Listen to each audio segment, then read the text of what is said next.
Hope all of you are fine. I am also fine. In this semester, I will be handling Module 5 of Physical Chemistry paper, Photochemistry. In this first class, I would like to give just a brief introduction on the basic concepts of photochemistry, because all of you have already learned about photochemistry, the basic concepts in your degree classes. So let us see the basic concepts of photochemistry. What is photochemistry? Photochemistry is the branch of chemistry that deals with chemical reactions or chemical effects which are caused by the absorption of light or photon. And this photon will be either in the UV range or visible range. That is in the range 800 to 200 nanometer. Which are the photochemical reactions familiar to us? The most familiar example of photochemical reaction is photosynthesis. Then the bioluminescence in fireflies, synthesis of vitamin D, which occurs only in the presence of sunlight, and the photochemical reaction of rhodopsin causes vision. All these are some of the examples of photochemistry. And photochemistry has its importance from the beginning of Earth.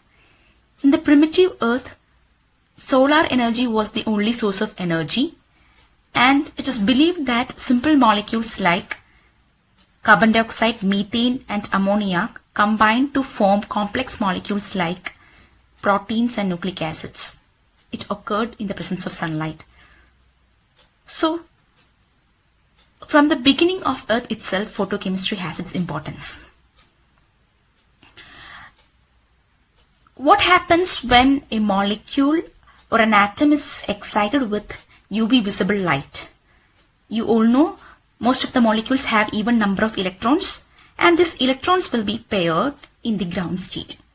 See such an electron which is paired in the ground state. What happens on excitation with photon? Then one electron will go to the excited state by absorbing this energy, and there are two possibilities.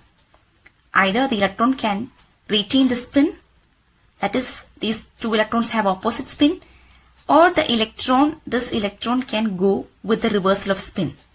Actually, this is spectroscopically forbidden excitation, and this needs more time. We'll be dealing with the details of this type of excitation and all in the coming sessions. So, there are two possibilities, two excited state possible on excitation of the molecule with photon. This state is called a singlet excited state. Since the both electrons are anti-parallel, the spin s is equal to 0, half plus minus half is equal to 0, 2s plus 1 will be 1, that is spin multiplicity is equal to 1. That means it is a singlet excited state. On the other hand, if the electrons are of the same spin, and then s is equal to half plus half is equal to 1, then 2s plus 1 will be equal to 3. That is spin multiplicity is equal to 3. This belongs to a triplet excited state. Photochemical reactions are more selective than thermal reactions. For example, when a mixture of hydrogen and bromine is subjected to a radiation in the range 450 to 550 nanometer, only bromine gets excited and undergoes reactions. Hydrogen does not take part in the reaction. Whereas, if the same mixture is subjected to heat, or if it undergoes a thermal reaction, both hydrogen and bromine undergoes reaction. So, photochemical reactions are more selective because only those excitations will occur that matches with the incident photon. That is, matches with the frequency of the incident photon. Coming to the laws of photochemistry, there are three important laws for photochemistry. First one is Groth-Draper law, or it is called principle of photochemical activation. Second one is the Beard-Lambert law. And third one is the Stark-Einstein law of photochemical equivalence, or principle of quantum activation. Coming to the first law of photochemistry, the Groth-Draper law. It was formulated in 19th century. This law is also called the principle of photochemical activation. According to this law, only that light which is absorbed by a system can cause chemical change. That means all light incident on a medium or system will not cause a chemical reaction. Only that light which is absorbed by a system can cause a chemical change. Second law is the Beer-Lambert law. Actually, it is a combination of the Beer law and Lambert law. Let us first discuss Lambert law. According to Lambert law, fraction of radiation absorbed by a medium is proportional to the thickness of the medium. That is, more the thickness of the medium, more radiation will be absorbed by that medium. That is Lambert law. Then coming to the Beer law, according to Beer law, amount of radiation absorbed is proportional to the concentration of medium. That means more the concentration of the medium or the system through which the radiation passes, the more will be the absorption. So, a combination of these two laws gives the Beer-Lambert law. On combining the two laws, Lambert law and Beer law, we get minus di by I is equal to alpha V into C into dl, where minus di by I is the rate of absorption or the fraction of radiation absorbed. According to Lambert law, this is proportional to the thickness dl of the medium, and according to Beer law, it is proportional to the concentration of the medium. So this equation becomes minus di by I is equal to alpha V into C into dl. This alpha V is proportionality constant, which is called absorption coefficient, and this is a function of frequency of the incident radiation. On integrating this equation between limits I is equal to I0 and I is equal to I, L is equal to 0 and L is equal to L, we get this equation. Ln I0 by I is equal to alpha V into CL. In terms of base 10 log I0 by I is equal to epsilon V into CL, where log I0 by I is called absorbance A or optical density. This term is absorbance A or optical density. This epsilon V is alpha V divided by 2.303. C is the concentration, which is in moles per liter, and L is the path length of the medium in centimeter. Epsilon V is called the molar extinction coefficient. This epsilon V is called the molar extinction coefficient. Transmittance is given by the equation I by I0. So, A is equal to, the absorbance will be equal to negative log T, because absorbance is nothing but this value, log I0 by I. So, the T equating A and T, A will be equal to negative of logarithm T. And T is equal to 10 raised to minus A and 10 raised to minus epsilon CL, because A absorbance is equal to epsilon C into L. Coming to the third law of photochemistry, the Stark-Einstein law of photochemical equivalence. It is also called principle of quantum activation. According to this law, one molecule is activated by the absorption of one quantum of radiation. You will be familiar with the term quantum of radiation.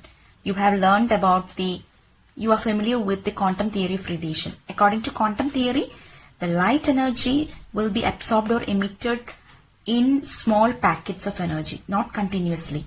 As small packets of energy, each packet is called a photon.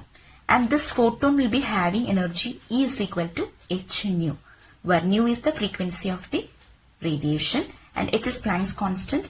Its value equal to 6.626 into 10 raised to minus 34 joule seconds. All these you know. All these terms you are familiar with. So, only according to the Stark-Einstein law of photochemical equivalence, one molecule is activated by the absorption of one quantum of radiation. That means the energy of the molecule after absorption of one photon is equal to h into nu. In the case of mole, 1 mole means Avogadro number of molecules. For 1 mole, the energy absorbed is given by E is equal to Na into h nu, where Na is the Avogadro number. And instead of nu, we can write C by lambda, where C is the velocity of light and lambda is the wavelength. There is a term called Einstein This 1 Einstein is equal to the energy, quantity of energy absorbed by 1 mole of the substance. The energy, the quantity of energy absorbed by 1 mole of a substance is called 1 Einstein. Another important term in photochemistry is quantum yield or quantum efficiency, denoted by the symbol phi. For a chemical reaction, the quantum efficiency phi reaction is equal to number of molecules decomposed or formed divided by the number of quanta absorbed. Quanta means the energy absorbed by one molecule is called 1 quantum. So the efficiency means number of molecules decomposed or formed divided by number of quanta of energy absorbed. This quantum efficiency shows the efficiency of the photochemical reaction. How much fraction of light energy has been used for the useful process. It has been used successfully for the conversion. That is denoted by the term quantum yield. And in terms of moles, the equation becomes number of moles decomposed or formed divided by the number of Einsteins of radiation absorbed. Because 1 Einstein means the energy, quantity of energy absorbed by 1 mole. So in terms of moles, the quantum efficiency is given by the number of moles decomposed or formed divided by number of Einsteins of radiation absorbed.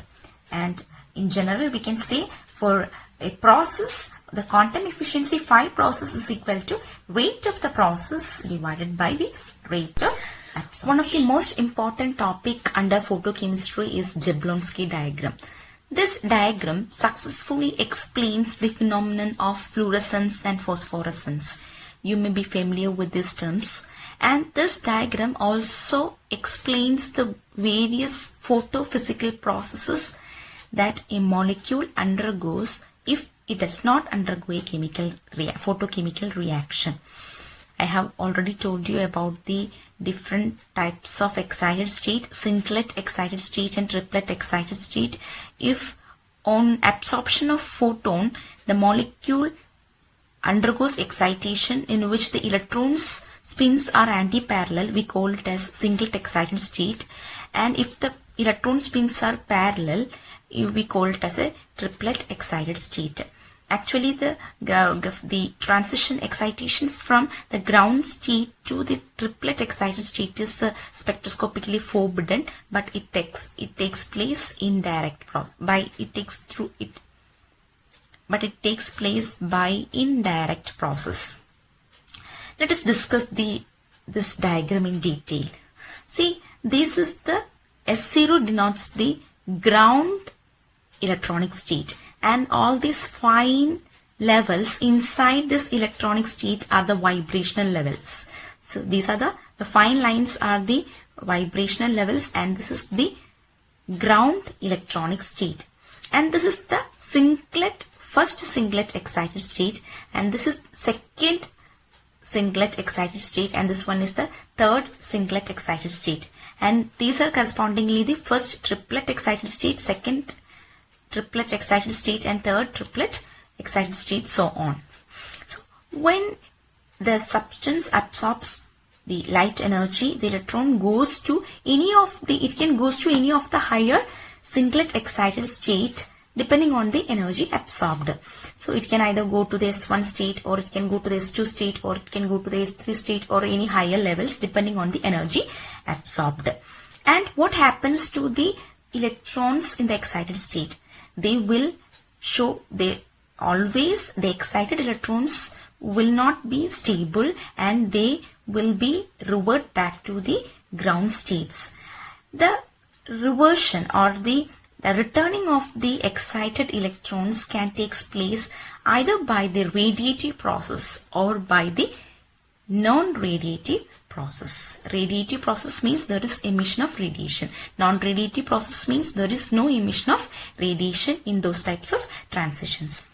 This wavy arrow shows the non-radiative emissions, whereas this straight arrows shows the radiative emissions. See, these are the radiative emissions: fluorescence, phosphorescence, and these IC stands for internal conversions, which means they will lose energy in the form of heat by the intermolecular collisions. The singlet excited states are having higher energy than the corresponding triplet excited state. See, ES1 is greater than ET1. That means the first singlet excited state will be having higher energy than the corresponding the triplet excited state. And the transition from the singlet state to triplet state is it's possible. Actually, it is spectroscopically forbidden, but it is possible through the inter-system crossing. Before we go to the details of Jablonski diagram, let us discuss various photophysical processes involved. On excitation of a molecule, A denotes the molecule in the ground state. On absorption of photon of energy h nu, it goes to the higher excited state. A1 star denotes excited states, singlet excited states like S2, S3, etc., or even the higher vibrational level in the S1 state. And this A star denotes molecule in the first singlet excited state. A star denotes molecule in the first singlet excited state, and A3 denotes molecule in the triplet state. See, these are the different photophysical processes involved. I have already mentioned that there are radiative processes and non-radiative processes involved during the transitions, and this wavy arrows denotes the non-radiative transitions and straight arrows denotes the radiative transitions. Let's see first kind of photophysical process. Here the electron in the excited state, that is S2, S3, etc., comes to the first singlet excited state by emitting heat energies. See, the non-radiative transitions involve the loss of energy by the collision with other molecules. They lose energy in the form of heat to the environment. So here the excited molecule in the higher excited states like second singlet excited state, third singlet excited state, wherever they may be, they come to the first singlet excited state, that is S1, by emitting heat. This process is called the internal conversion IC. Internal conversion IC. So the molecules in the excited states like Sn comes to the first singlet excited state by the non-radiative emission. This process is called the internal conversion. And the next process involves the heat emission when it comes to the ground state. This singlet state, the electron in the singlet state can come to the ground state by non-radiative transition by emitting heat. This is also by the internal conversion. And the next method is by the radiative transition. If a molecule in the singlet excited state comes to the ground state by emitting a radiation, it is called fluorescence. Actually, this takes place within 10⁻⁻8 seconds. This is a spontaneous process. This takes place if the emission of radiation takes place along with the irradiation. Whereas in phosphorescence, even after the source is cut off, the emission will continue. That is delayed emission. This is spontaneous emission, and this is phosphorescence is delayed emission. Then next type of photophysical process is from the singlet first singlet excited state, it can go to the triplet state by inter-system crossing. This is also a non-radiative transition, that is from the first singlet state to the first triplet state. And there's from the split excited state, it can come to this ground state by either radiative process, that is called the phosphorescence emission. That is, if the molecule comes from the first triplet excited state to the ground state by the radiative emission, it is called a phosphorescence, because it takes place longer time, because it involves from the triplet state to single state means it involves the inversion of spin, which is spectroscopically forbidden, so it needs more time. So it is a delayed emission. It takes place within 10⁻³ seconds. It needs more time.